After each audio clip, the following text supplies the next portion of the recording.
વિશેષ રજૂઆત ઝરોડ કાર્યક્રમ સાથે હું છું યજ્ઞ ત્રિવેદી। દર્શક મિત્રો, આજે ઝરોડ કાર્યક્રમમાં ચર્ચા વિચારણા કરવા જઈ રહ્યા છે સરકારી શાળાઓની વાસ્તવિકતા શું તેની ઉપર। એટલા માટે કારણ કે 8 વર્ષમાં 525 જેટલી સરકારી શાળાઓને ખંભાતી તાળા વાગ્યા હોવાની જે બાબત સામે આવી છે। ખાનગી શાળાઓમાં ઊંચી ફી હોવા છતાં પણ ક્યાંક ખાનગી તરફ ચલો દોડ તો વધી છે, પરંતુ એક એવો ક્યાંક સમય આવ્યો હતો કે ખાનગી શાળાથી અત્યારે હાલ તો સરકારી શાળામાં ઘણા બધા વિદ્યાર્થીઓ આવતા હતા। એટલા માટે કારણ કે શિક્ષણનું સ્તર પણ સુધર્યું અને સાથે સાથે જ સરકારી શાળામાં જે પણ કોઈ એમ્યુનિટીઝ જોઈતી એ બધી મળતી પણ હતી, બધી જ સુવિધાઓ જે જોઈતું હતું બધું ત્યાં મળ્યું પણ ખરી। એક બાબત ચલો સારી થઈ કે ના ચલો ખૂબ જ મોટી સંખ્યામાં એ જે સ્લોટ છે ને આવ્યો, એ કયા કારણોસર કે ફી ઊંચી હતી એટલા માટે। પણ 1600 શાળાઓમાં તમામ વર્ગના વિદ્યાર્થીઓ વચ્ચે અત્યારે તો એક જ શિક્ષકની બાબત સામે આવતી હોય છે। બીજી બાજુ 2015ની વાત કરું તો 2015માં 12,502 ખાનગી શાળાઓ હતી, 2023 અને 24માં તે 13,490 તો થઈ, પરંતુ તેમાં સરકારી શાળાની સંખ્યા 2015માં 35,000થી ઘટીને 35,122થી ઘટીને 34,597 પણ પહોંચી ગઈ હતી। એટલે ભણવા માટે વર્ગખંડ નથી ને ભણાવવા માટે શિક્ષકો, તો આ સ્થિતિ ક્યારે સુધરશે તે એક સવાલ જોવા મળતો હોય છે। તમામ મુદ્દાઓ પર ચર્ચા વિચારણા કરીશું। ચર્ચા વિચારણા કરવા માટે અમારી સાથે જોડી ગયા છે ડૉક્ટર વિજય ઠક્કર કે જેઓ શિક્ષણવિદ છે, ડૉક્ટર નિકુલ પટેલ કે જેઓ કોંગ્રેસ પાર્ટીના પ્રવક્તા છે, અને રાજુભાઈ દેસાઈ કે જેઓ ભારતીય જનતા પાર્ટીના પ્રવક્તા છે। જે આ ત્રણનું સૌથી પહેલાં તો સ્વાગત છે। થેન્ક યુ વિજયભાઈ, શરૂઆત હું આપનાથી કરવા માંગીશ।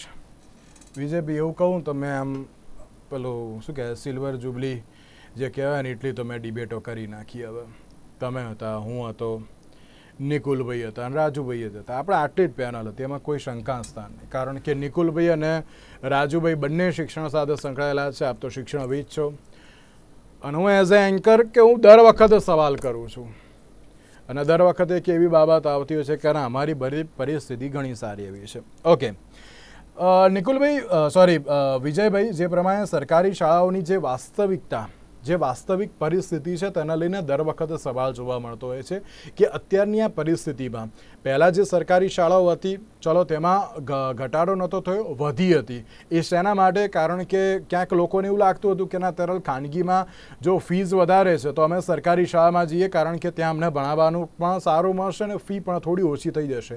એમાં કોઈ શંકા સ્થાન નહીં કે ઘણી બધી સુવિધાઓ આપવામાં પણ આવતી હતી સરકારી શાળામાં પણ, એમાં કોઈ શંકા સ્થાન નહીં। પછી એવું થયું કે ના સરકારી શાળાઓ ઓછી થઈ ગઈ, ખાનગી શાળામાં વધારો જોવા મળ્યો। એ કયા કારણોસર એ ખબર નહીં। અમુક જે સરકારી શાળાઓ એવી છે કે જ્યાં માત્ર બધા જ જે વર્ગખંડમાં એક જ અત્યારે હાલ તો શિક્ષકો, એવી પણ પરિસ્થિતિ જોવા મળી। તો આ સરકારી શાળાઓની જે વાસ્તવિકતા અત્યારે હાલ તો જોવા મળી રહી છે, આપ તેને કઈ રીતે જોઈ રહ્યા છો? જી, આમાં ચિંતાનો વિષય એ છે કે વિદ્યાર્થીઓની સંખ્યા કોઈક અંશે ઘટી રહી છે, એ વાત સાચી છે। હવે જે જગ્યાએ સંખ્યા ઘટવાના મુખ્ય કારણો છે એમાં આપણે ચોક્કસપણે જવું જોઈએ। શિક્ષકની જ્યારે ભરતી થાય ત્યારે જો એમાં કોઈ કચાશ થાય તો આખી એક ચેનલ તૂટી જાય। જેમ કે કોઈ એક સાયન્સની 11-12 સાયન્સની સ્કૂલ છે, ત્યાં એક મેથ્સ ટીચર ન હોય અને એની ભરતી એ વર્ષમાં ન થાય એટલે બીજે વર્ષે વિદ્યાર્થીઓ, પેરેન્ટ્સ એવી ચિંતા વ્યક્ત કરે કે આ શાળામાં મેથ્સ ટીચર નથી, માટે આપણે આપણા બાળકને મૂકવા નથી, અથવા તો 11માંથી 12મા ધોરણમાં બીજી શાળામાં પ્રવેશ લેવાનું શરૂ કરે। હવે આ એક એવી બાબત છે, હાઈસ્કૂલની બાબતમાં કહું છું, કે જેને કારણે આ હવા છે એ હવાનો ચોક્કસપણે આજુબાજુની સેલ્ફ ફાઇનાન્સ સ્કૂલો લાભ લે અને એ લાભ છે એને સીધો મળતો હોય। સરકારી સ્કૂલો, જ્યારે પ્રાથમિક શિક્ષણની વાત કરું છું ત્યારે પ્રાથમિક શિક્ષણમાં પણ આ પ્રશ્ન થાય છે। એક બીજો પ્રશ્ન એ છે કે શિક્ષકને વર્ગમાં જે સમયગાળો મળવો જોઈએ એ સમયગાળામાં ઘણા બધા ઇતર પ્રવૃત્તિના કામ એ સતત ચાલુ રહે છે। હવે બે પ્રશ્નો છે, જો એ કામ બંનેને કરાવવા જોઈએ, સેલ્ફ ફાઇનાન્સ સ્કૂલને પણ હોવા જોઈએ, સરકારી સ્કૂલોને પણ હોવા જોઈએ। હવે બંનેને સરખા જ પ્રકારના કામ હોય તો સરકારી સેલ્ફ ફાઇનાન્સ સ્કૂલના શિક્ષકો ટીચર તરીકે કામ નથી કરતા, તો એ લોકો પોતાની રીતે એક લાખની વ્યવસ્થા કરે છે, જ્યારે સરકારી સ્કૂલમાં તો એ કામ શિક્ષકોએ જ કરવું પડે છે। એને કારણે એનો ઘણો બધો સમય છે એ એમાં જાય છે. તમને એમ ખરેખર કોઈ માણસ છે ને ગાંડો થઈ જાય એટલી હદે પરિપત્રો અને પરિપત્રનું અમલીકરણ કરવા માટે અધિકારીની ઉઘરાણી થાય છે કે આપણને એમ થાય કે આયુડાયસ પ્લસ કેટલે પહોંચ્યું, એસઆઈડી કેટલે પહોંચ્યું, આ કેટલે પહોંચ્યું, તે કેટલે પહોંચ્યું. સતત હું તો એવું માનું છું કે આ લોકોને કેવી ભાષામાં મેસેજ કરવાની ટ્રેનિંગ આપવી જોઈએ, જેથી કરીને એ પાછળની વ્યક્તિ સાથે એ કઈ ભાષામાં વાત કરે, કેવી રીતે ઉઘરાણી કરે. કારણ કે 4 પ્રકારના અધિકારીઓ એક જ આચાર્યને જ્યારે મેસેજ કરે છે ત્યારે એ કયા કામને પ્રાધાન્ય આપશે, આ એક જુદા પ્રકારના પ્રશ્નો ઉભા થયા છે. બીજી વાત ફેસિલિટીની. આપણે સરકારી સ્કૂલોને જો જીવાડવી હોય, જો ટકાવવી હોય, અથવા તો ભવિષ્યમાં એને સેલ્ફ ફાઇનાન્સની સાથે કમ્પેર કરે એમ લઈ જવી હોય, તો ખાલી સ્માર્ટ બોર્ડ આપવાથી નહીં થાય. ખાલી એને વધારે પડતી સ્માર્ટ બનાવવી પડશે. જેમ કે કમ્પ્યુટર ટીચર, તો કમ્પ્યુટર ટીચર હમણાં ભરતી થવાના છે, પણ એ બહુ નાનો અમથો હિસ્સો છે. તો હું એવું માનું છું કે સેલ્ફ ફાઇનાન્સમાં જે સુવિધાઓ છે, સેલ્ફ ફાઇનાન્સમાં ગાર્ડન છે તો સરકારી શાળામાં પણ ગાર્ડન હોવો જોઈએ, અને એ ગાર્ડનની વ્યવસ્થા સરકાર દ્વારા ઊભી થાય, એને દાન શોધવા ન જવું પડે, એ ઊભી થવી જોઈએ. તો જ્યાં ઉણપો છે એને બરાબર ચકાસીને એની ચર્ચા કરીને અને સેલ્ફ ફાઇનાન્સ સરકારી સ્કૂલોમાં એડમિશન ન મળે તો એ સેલ્ફ ફાઇનાન્સમાં જાય એવી પરિસ્થિતિ ઊભી થવી જોઈએ. આ કેવું છે કે સરકારી સ્કૂલનો ટીચર ખૂબ જ હોશિયાર છે, ભણેલો છે, ટેટની પરીક્ષા આપેલી છે, એકદમ વિદ્વાન છે, પણ એની સામે જે વિદ્યાર્થીઓ આવે છે એ સૌથી નીચે ગળાયેલા આવે છે. શા માટે પગલા નથી લેવાતા કે આરટીઈ ના નિયમ હેઠળ કોઈ પણ પ્રકારના વિદ્યાર્થીની કસોટી લેવાતી નથી, તો સરકારી સ્કૂલો નથી લેતી. એક સેલ્ફ ફાઇનાન્સ સ્કૂલો આ પ્રકારના ઇન્ટરવ્યુ લે છે અને પરીક્ષાઓ લે છે અને વિદ્યાર્થીઓને પ્રવેશ આપે છે. આજ સુધી મને યાદ નથી કે એક પણ સરકારી આવી સેલ્ફ ફાઇનાન્સ સ્કૂલોના કોઈ અધિકારીઓને કે એના પ્રિન્સિપાલને બીજા કોઈને સજા થઈ હોય. તો નિયમ છે એની જયારે સેલ્ફ ફાઇનાન્સ સ્કૂલો નિયમ તોડે છે ત્યારે એની સામે આપણે આ ખાડા કાન કરીએ છીએ. એ અધિકારી કરતા હશે, શા માટે કરતા હશે, એ પછી જુદી ડિબેટ છે.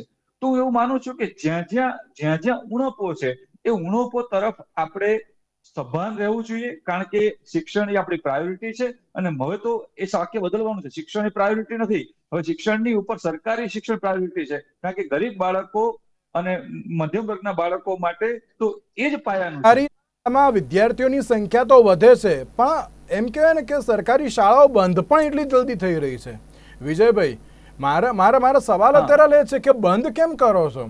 ચલો, તમારી જોડે સુવિધા નથી તો તમારે અત્યારે તો એને ડેવલપ કરવાની એક જવાબદારી રાજ્ય સરકારની અત્યારે તો બને છે કે સરકારી શાળામાં, મેં પહેલાં જ કહ્યું કે અત્યારે કોઈની એટલી બધી ફીસ નથી પોસાતી કે જે અત્યારે તો પ્રાઇવેટ સ્કૂલો જે લઈ રહી છે. જો તમારી સરકારી શાળામાં આવે છે તો પછી અત્યારે તો તમે પણ ક્યાંક સરકારી શાળામાં કંઈક સારી એવી સુવિધાઓ ઊભી કરો ને, તો અત્યારે લોકોને પણ વાંધો ના આવે. પણ યજ્ઞભાઈ, એ સુવિધા આમાં બે પ્રકારના વિચારો છે. એક, દુકાનમાં સામાન ભરો તો ગ્રાહક આવે, અને બીજો ઓપ્શન છે ગ્રાહક આવે તો સામાન ભરીએ. કયો વિકલ્પ સાચો કોમર્સની દ્રષ્ટિએ?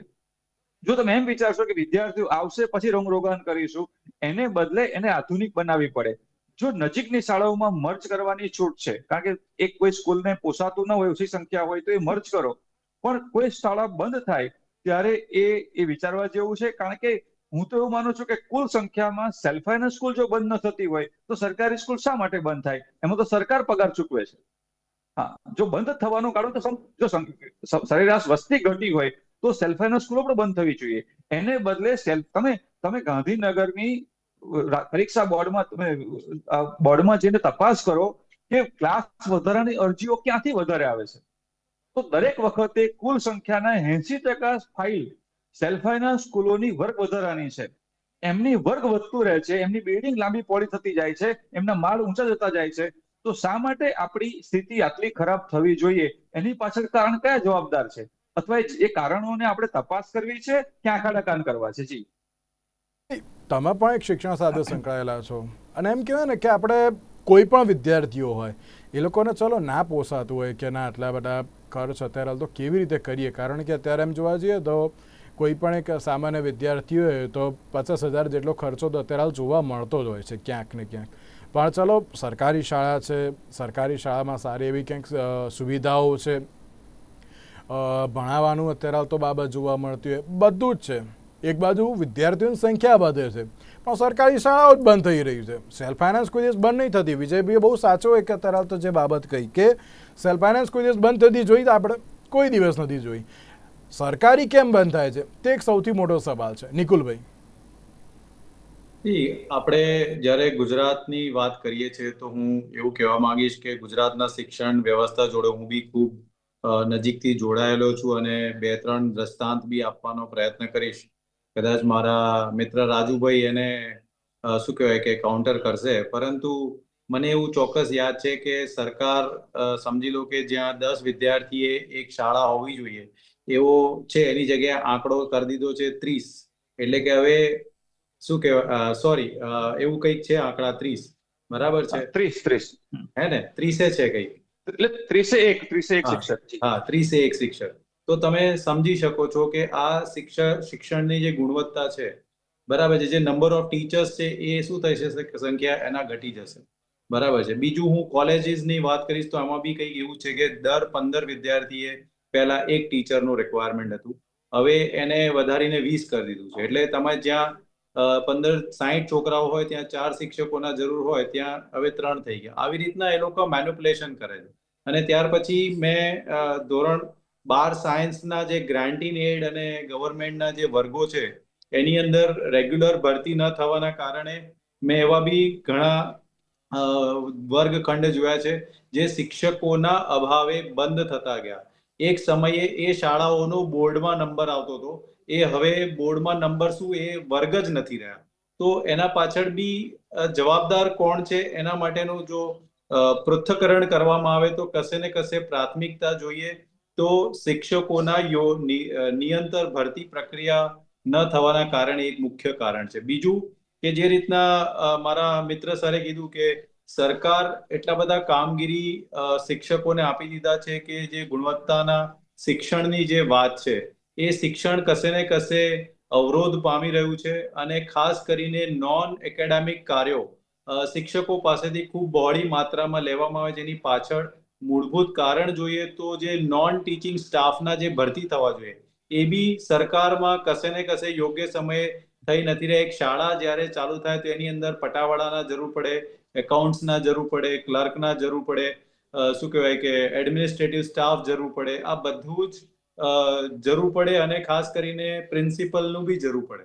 તો આ બધા જ મહેકમો યોગ્ય સમયે જો ભરાય અને યોગ્ય કામ થાય તો મારા ખ્યાલથી કદાચ જે શિક્ષકોનું જે મૂળભૂત કાર્ય છે શિક્ષણ એ વિદ્યાર્થીઓ સુધી સંપાદન થાય અને એને યોગ્ય રીતે શું કહેવાય કે કાર્ય કરી શકે. પરંતુ આ બધું ન થવાના કારણે જે વાલી છે એ જે ત્યાં ઓબ્ઝર્વ કરી રહ્યો છે સતત કોઈક શાળાને, ત્યાં જોઈ રહ્યો છે કે ભાઈ મારા બાળકને એક જ વર્ગખંડમાં 2 ધોરણ ચાલતા હોય, એક જ વર્ગખંડમાં 3 ધોરણો ચાલતા હોય, કાં તો એક જ વર્ગખંડની અંદર ચારે બધાને ભેગા કરીને બેસાડવામાં આવે છે કારણ કે શું કહેવાય કે શિક્ષકોનો અભાવ છે. તો એ પોતાના બાળકનો ગ્રોથ નથી જોતો સરકારી તંત્ર સિસ્ટમની અંદર. એના માટે એ ના છૂટકે મજબૂરીમાં નજીકના શું કહેવાય કે ખાનગી શાળા તરફ વળે છે. અને આ બધા માટે હું એવું કહીશ કે સરકારના શિક્ષણ વિભાગ તેમજ જે બી અધિકારીઓ છે એના પ્રાથમિકતા હોવા જોઈએ કે સરકારી શિક્ષણ છેવાડાના માનવી સુધી મળે. પરંતુ કશે ને કશે પ્રાથમિકતા ભૂલાય છે અને આપણે ઘણીવાર ચર્ચા કરીએ છીએ અને હકીકત આજે એ જ છે કે ખાનગી શાળાઓ પ્રવર્તમાન અને સારી રીતે કામગીરી કરી રહ્યા છે, જેની સામે સરકારી અને ગ્રાન્ટીન એડ શાળાઓના ઓરડાઓ બંધ થઈ રહ્યા છે. એ હકીકત બી છે. આના માટે જે બી કમિટી ગણો, ચિંતન કરો, મંથન ગણો, જે કરવું એ કરીશું તો જ કદાચ મારા ખ્યાલથી આગળ વધી શકીશું. બાકી મને નથી લાગતું કે આવનારા દિવસોમાં ગ્રાન્ટીન એડની શાળાઓના ઓરડાઓ આવનારા દિવસોમાં ગુજરાતમાં જોવા મળે. ઘણા બધા છે કે એક બાજુ જ્યારે સરકારી શાળાઓની વાત કરીએ, પહેલાં તમે એમ કહેતા હતા કે ના વિદ્યાર્થીઓ નથી એટલા માટે અત્યારે તો સરકારી શાળા નથી. હવે વિદ્યાર્થીઓ છે તો હવે સરકારી શાળા નથી. એટલે હવે કરવું જ છું આપણે, એમ કહી દો ને યાર. કેમ કે આ છે ને પેલું કહે ને કે મેં પેલા વિજયભાઈ મેં પહેલાં કહ્યું ને કે હવે આ તો સિલ્વર જુબલી થઈ ગઈ હવે શો કરતાં કરતાં. કે દર વખતે સરકારી શાળા અને સરકારી શિક્ષણને લઈને સવાલ જ્યારે થતો હોય એ ક્યાંક અત્યારે તો યોગ્ય ન કહેવાતું હોય, કારણ કે જ્યારે વિકાસની વાત થતી હોય, બજેટની વાત થતી હોય, ત્યારે સૌથી પહેલી પ્રાથમિકતા એ આરોગ્ય અને શિક્ષણને આપવામાં આવતી હોય છે ને જો આ પ્રાથમિકતા આરોગ્ય અને શિક્ષણને આપવામાં આવતી હોય તો પછી આ પ્રકારની પરિસ્થિતિ ના જ હોત ને. રાજુભાઈ શું કહેશો, કારણ કે 40,000 વર્ગખંડોની જરૂર છે, 1456 શાળાઓમાં એક જ વર્ગખંડ જોવા મળી રહ્યો છે, 1600 જેટલી શાળાઓમાં તમામ વર્ગના વિદ્યાર્થીઓ વચ્ચે એક જ શિક્ષક જોવા મળી રહ્યો છે, 525 જેટલી સરકારી શાળામાં ખંભાતી તાળા વાગી ગયા છે. તો હવે સરકારી શાળાઓની વાસ્તવિક સ્થિતિ શું છે રાજુભાઈ? યજ્ઞભાઈ, ટોપિક જોરદાર છે અને એને સમજવા માટે ખાસ કરીને શિક્ષણની વાત આવતી હોય ત્યારે ગુજરાત હંમેશા અગ્રેસર રહ્યું છે અને અગ્રેસર જ રહેવાનું છે. એ ચાહે વિદ્યા સમીક્ષા કેન્દ્ર હોય, વિદ્યા સમીક્ષા કેન્દ્ર હોય, FRC હોય, 100% SSC અને HSC ની પરીક્ષા લેવાતી હોય, 100% આખા CCTV કેમેરા સાથે લેવાતી હોય, ગુજરાત આ બધી બાબતે અગ્રેસર છે અને હંમેશા અગ્રેસર રહેશે. આપની ચેનલના માધ્યમથી પ્રતિષ્ઠિત ચેનલ છે અને ચોક્કસ કહી દઉં કે ડંકાની ચોટ સાથે કરું છું કે ગુજરાતની અંદર કોઈ પણ જાતની સરકારી શાળાને ખંભાતી તાળા લાગ્યા નથી. યજ્ઞભાઈ, મારા શબ્દને સમજ, અને વિજયભાઈને ખબર છે કે ખંભાતી તાળા કોઈ પણ સરકારી શાળાને લાગ્યા નથી. તમે જે વાત કરી રહ્યા છો ધોરણ 9 થી 12 ની વાત કરી રહ્યા છો એની જ હું વાત કરું છું કે કોઈ પણ સરકારી શાળાને ખંભાતી તાળા લાગ્યા નથી. બીજે કેવું ખોટું હોય તો મને ખોટું કહી શકો છો. આ જે વાત આપણે ચર્ચા કરી રહ્યા છીએ, આ જે વાત કરી રહ્યા છે યજ્ઞભાઈ, ગ્રાન્ટિંગ એડ શાળાઓની વાત કરી રહ્યા છે. ગ્રાન્ટિંગ એડ શાળાઓ 3 પ્રકારની આપણે મંજૂરી કોઈ પણ સરકારમાં મળતી હોય છે, ગ્રાન્ટિંગ એડ, સરકારી અને ખાનગી. એની અંદર આપણે વારંવાર તમે વાત કરી કે સરકારી શાળાઓ એટલા માટે ના પાડી રહ્યો છું કે ગ્રાન્ટિંગ એડ ખાસ કરીને તમારે બોલવાનું છે. ગ્રાન્ટેડ જે શાળાઓ છે એ 2 પક્ષે ચાલતી હોય છે. ટ્રસ્ટ મંડળ અરજી કરતું હોય છે અને સેવાના ધોરણે એમને આખું ટ્રસ્ટ બોડીને એને સરકાર મંજૂરી આપે છે કે અમે પણ ગ્રાન્ટ આપીશું અને તમે પણ સાથે મળીને આપણે ચલાવવાની છે. એટલે 2 પક્ષે ચાલતી હોય છે, નહીં કે ખાલી ઓનલી ફોર સરકાર. અને એની અંદર ભરતીની જોગવાઈ પણ ધારાધોરણ પ્રમાણે થતી હોય છે. શિક્ષણની જે નીતિ નિયમો છે, પોલિસી બધી જ રાજ્ય સરકારના નહીં જાય ચાલે. પણ જ્યારે માનો XYZ વ્યક્તિની સ્કૂલ, ટ્રસ્ટ મંડળની સ્કૂલ છે અને એ રાજ્ય સરકારમાં અરજ કરે છે કે હવે અમારા ટ્રસ્ટ મંડળ આ ઠરાવ પાસ કરે છે કે હવે અમારે આ શાળાની અંદર સરકારની ધારાધોરણ પ્રમાણે અમારે જે ગ્રાન્ટિંગ એડના નીતિ નિયમ પ્રમાણે શાળાના કેમ્પસની અંદર એક પણ વર્ગ ચલાવવો નથી, તો રાજ્ય સરકારની શિક્ષણ નીતિ જે દરેક બધા રાજ્યમાં છે, શિક્ષણ નીતિ પોલિસી પ્રમાણે એને આ જે અરજી આવી છે, ઠરાવ આવે છે, એને સ્વીકારવો પડે છે. અને એ જે ઠરાવ આવે એ સ્વીકાર્યા પ્રમાણે એ ગ્રાન્ટિંગની શાળાઓ ટ્રસ્ટ મંડળ બંધ કરે છે.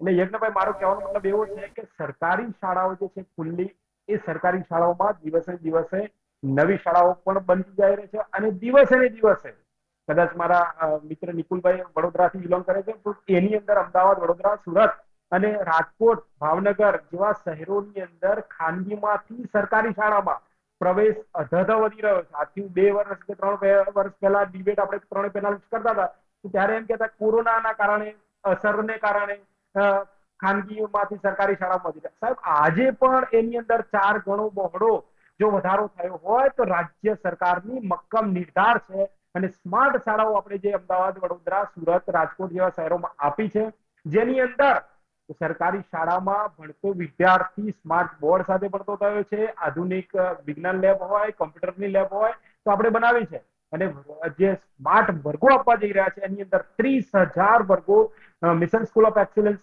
અંતર્ગત આપણે આપ્યા છે. એમાંથી 15,000 તો કાર્યરત થઈ ગયા, 10,000 આ જૂન મહિનાને એન્ડ સુધીમાં મળી જશે અને 5,000 જે છે એનું કાર્ય આપણને સંપૂર્ણ અંત તરફ છે. એટલે મારો કહેવાનો ભાવ એટલો છે યજ્ઞભાઈ કે દિવસે ને દિવસે એના આંકડા પણ મારી પાસે છે કે કયા વર્ષમાં, ખાલી અમદાવાદની વાત કરું તો છેલ્લા અમદાવાદની અંદર 10 વર્ષની અંદર 70,000 થી 80,000 બાળકોએ ખાનગીમાંથી સરકારી શાળામાં પ્રવેશ લીધો છે. આવા સુરતની, રાજકોટની, ભાવનગર, વડોદરા હોય, અલગ અલગ વાત કરું તો એ આંકડો ક્યાંય જઈ યજ્ઞભાઈ. એટલે મારો કહેવાનો ભાવ એટલો છે કે શહેરની અંદર ખૂબ જ સારી સુવિધામાં સ્માર્ટ ક્લાસ વર્ગખંડો સાથે વિદ્યાર્થીઓ ભણતા થઈ ગયા છે. કઈ વાત ગામડાઓની, ગામડાના છેવાડાના માનવી સુધી આ રાજ્ય સરકારના વિકાસને વેગ આપતી શિક્ષણની પ્રણાલીઓમાં ઘણો બધો અમે સુધારો કર્યો છે અને વિદ્યાર્થીઓ સારામાં સારું શિક્ષણ મેળવે એવા પ્રયત્નો થકી આ જે શહેરોની અંદર જે શાળાઓ છે એવી જ શાળાઓ મક્કમ નિર્ધાર સાથે આવનારા દિવસોમાં અમે ગામડાઓમાં પણ તૈયાર કરવાના છે અને ગામડાનો વિદ્યાર્થી એને ઉચ્ચ શિક્ષણ માટે યજ્ઞભાઈ મારી વાત પૂરી કરી 30 સેકન્ડ મેં બધું સાંભળ્યું. હવે મારો વારો. મારી વાત પૂરી કરતો નહીં. 30 સેકન્ડ. હા, ચલો 30 સેકન્ડ. ગામડાઓની અંદર આમાં મક્કમ નિર્ધાર છે. તમે યાદ રાખજો આ ડિબેટને કે મક્કમ નિર્ધાર સાથે ગામડાઓની અંદર સ્માર્ટ શાળાઓ તૈયાર કરીશું. ગામડાનો વિદ્યાર્થી ઉચ્ચ શિક્ષણ માટે શહેરમાં ના આવવું પડે એ સુવિધાઓ તૈયાર કરવા જઈ રહ્યા છે. દિવસો દૂર નથી. રાજુભાઈ બહુ મક્કમ નિર્ધાર કરી નાખ્યો નિકુલભાઈ. જો હવે કોઈ પેલું એમ કહેવાય ને કે કોઈ પણ અત્યારે તો જો શાળા બંધ દેખાય ને તો એને બંધ નહીં કહેવાય ને આપણે ચાલુ છે એવું જ સમજવાનું. હવે મને રાજુભાઈ એક સવાલનો જવાબ આપો. તમે જેમ કહ્યું બરાબર છે, મને બહુ જ સરસ રીતે તમે બહુ આમ સમજાવી દીધું કે આ ગ્રાન્ટી નીડ છે, આમ છે, તેમ છે, બરાબર. ચલો ઓકે. અમદાવાદ, સુરત, રાજકોટ અને બરોડા 4 જગ્યાએ મિશન સ્કૂલ ઓફ એક્સેલન્સ અંતર્ગત જે પેલા સ્માર્ટ ક્લાસરૂમ જે બનાવવાના હતા એ બનાવી દીધા, બરાબર.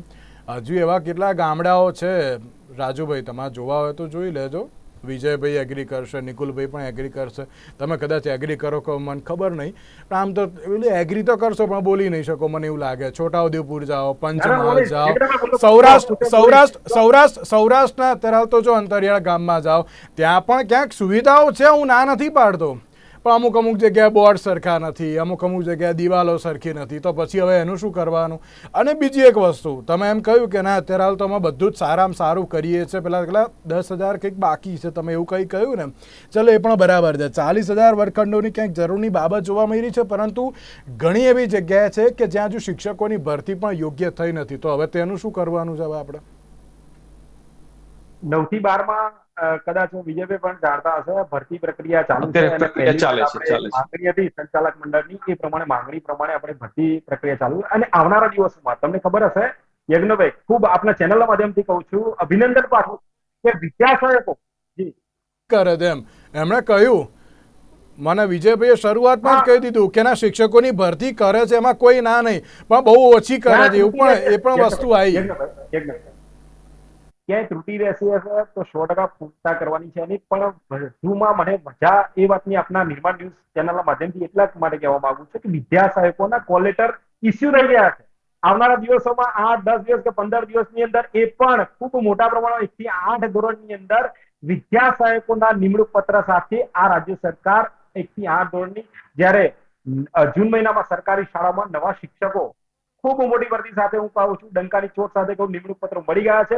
અને ભરતી એ સતત ચાલતી પ્રક્રિયા છે. કોઈ પણ વિભાગ હોય, કોઈ પણ સરકારી કચેરી હોય, એની ભરતી એ સતત ચાલતી પ્રક્રિયા છે. અવારનવાર ભરતી થવાની છે. જે ત્રુટ પડે એ પૂરતા કરવાની છે. અને આવનારા દિવસોમાં ખૂબ મોટા પ્રમાણમાં ભરતી થશે અને એ સતત ચાલતી પ્રક્રિયા છે. એને ક્યાંનું કંઈ કહેવું છે જી નિકુલભાઈ? જ્યારે બી આ ગ્રાન્ટી એડની મારા મિત્ર વાત કરી રહ્યા, જ્યારે બી 6ઠ્ઠો પગાર પંચ ઇમ્પ્લિમેન્ટ થયો કે 7મો પગાર પંચ ઇમ્પ્લિમેન્ટ થયો, સરકાર પરિપત્રમાં એવું લખે છે કે હવે પછીની કોઈ નવી નિમણૂક કરવી નહીં અને બાકીની જે ખાલી જગ્યાઓ છે એને રદ કરવી. અને જો એ ગ્રાન્ટ નહીં મળે અને ગ્રાન્ટ હવે તમારે આત્મનિર્ભર બની અને તમારા રિક્રુટમેન્ટ ને તમારા જે કોઈ બી નિર્ભરતા છે એ તમારે સ્વયં કરવાના. તો આ રીતનો અભિગમ શું કરવા છે એવો મારો સવાલ છે. વિજયભાઈ આપણે પણ કંઈ કહેવું હતું ગ્રાન્ટેડ શાળાઓ બાબતે? નોન ટીચિંગ અને ટીચિંગ બેવ માટેનો અભિગમ. એટલે વિજયભાઈ હમણાં જે વાત થઈ ને કે કોઈ મંડળ પોતે એવું કહે છે, ગ્રાન્ટેડ મંડળ હોય એ પોતે એવું કહે છે કે અમારે શાળા બંધ કરવી છે, ત્યારે એ પ્રશ્ન આપણે ચકાસવો જોઈએ કે એવું એ મંડળ શા માટે કહે છે. એનું કારણ કહું. એક શાળા હોય તો એને એવું લાગતું હોય મંડળને કે સરકારી પરિપત્ર, સરકાર શિક્ષકની ભરતી ક્યારેક ન કરે, વિદ્યાર્થીઓને જવાબ આપવા પડે, પેરેન્ટ્સને જવાબ આપવા પડે, આપણે 3-4 પટાવાળા એક ક્લાર્ક પોતાના પૈસે ચલાવવા પડે. એના કરતા તો આપણે સરકારની મદદ વગર, સરકારના નિયમો વગર આપણી રીતે સ્વનિર્ભર શાળા ચલાવીએ તો આપણને વધારે ફાયદો છે. હવે એમાં નુકસાન કોને થયું? મંડળને નુકસાન નથી, નુકસાન જે વિદ્યાર્થી એમને ત્યાં ભણે છે એને છે. બિલકુલ. એટલે એ પોતે તો મંજૂરી માંગી લે છે કે અમારે તમારા વ્યવહાર નથી જોઈતા, અમારે તમારી ગ્રાન્ટ નથી જોઈતી. અને ત્યાં સીધું ફી સ્ટ્રક્ચર વધી જાય. હા, ફી સ્ટ્રક્ચર વધી જાય છે. એટલે મંડળને ફાયદો થાય કે મંડળને ફાયદો નથી કરવો, મંડળને નુકસાનમાંથી બચવું છે. મંડળને ફાયદો કરવો હોય એવું નથી કહેતો, પણ મંડળને બાકીના લોકોના પગારમાંથી બચવું છે. એ ક્લાર્કનો પગાર આપે છે, એ પટાવાળાનો પગાર આપે છે, કમ્પ્યુટર ટીચરનો પગાર આપે છે, 1-2 શિક્ષક ભરતી બાકી હોય એના પગાર આપે છે. તો ગ્રાન્ટ કરતા 4 ગણો ખર્ચ એને પગારમાં જતો રહે છે.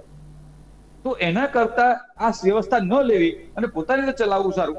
તો આપણે આવું કોઈ અરજી આવે તો એને ખરેખર કમિટી તપાસ સમિતિ બેસાડવી જોઈએ. બિલકુલ સાચી વાત આવો છે. નિર્ણય એ મંડળે શા માટે લીધો એ વિચાર મંથન કરવા જેવો છે. રાજુભાઈ આવું મારું માનવું રાજુભાઈ છે. લાસ્ટ એન્ડ ફાઇનલ 30 સેકન્ડ ખાલી.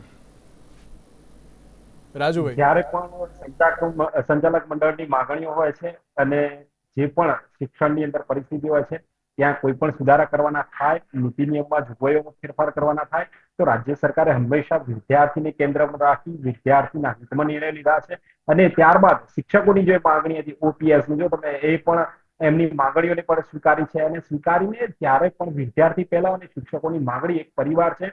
શિક્ષકો એક મોટો પરિવાર છે રાજ્ય સરકારનો અને એમના હિતોમાં અને વિદ્યાર્થીના હિતમાં ક્યારે પણ પાછળ પડી નથી સરકાર. એટલે આવનારા દિવસોમાં વિદ્યાર્થીનું હિત થાય અને સરકારી શાળાઓ સ્માર્ટ બનતી જાય અને સ્માર્ટ શાળામાં વિદ્યાર્થી ગુજરાતનું નામ રોશન કરે, એ જ મક્કમ નિર્ધાર સાથે રાજ્ય સરકાર અત્યારે ચાલે છે. પણ એવું કે આગામી સમયમાં સરકારી શાળાઓ અત્યારે તો કેટલી આધુનિક બને છે અને જે પ્રમાણે રાજુભાઈએ કહ્યું કે એના દરેક વિદ્યાર્થીઓને અત્યારે તો ભાવિ ઉજળું બને એવો પ્રકારનો પ્રયત્ન તો કરવામાં આવશે. હવે જોવાનું એ રહ્યું કે સરકારી શાળાઓની વાસ્તવિક જે પરિસ્થિતિ છે તેનાથી સારામાં સારી પરિસ્થિતિ ક્યારે બનશે અને આગામી સમયમાં શિક્ષકોની ભરતી યોગ્ય સ્તરે અને યોગ્ય રીતે ક્યારે થાય છે તે પણ આવનારો સમય જ બતાવશે. નિકુલભાઈ, વિજયભાઈ અને રાજુભાઈ, આપ ત્રણના આભાર મારી સાથે ચર્ચા વિચારણામાં જોડાવા માટે. તો દર્શક મિત્રો, આજના વિશેષ કાર્યક્રમમાં મને આપશો રજા. નમસ્કાર.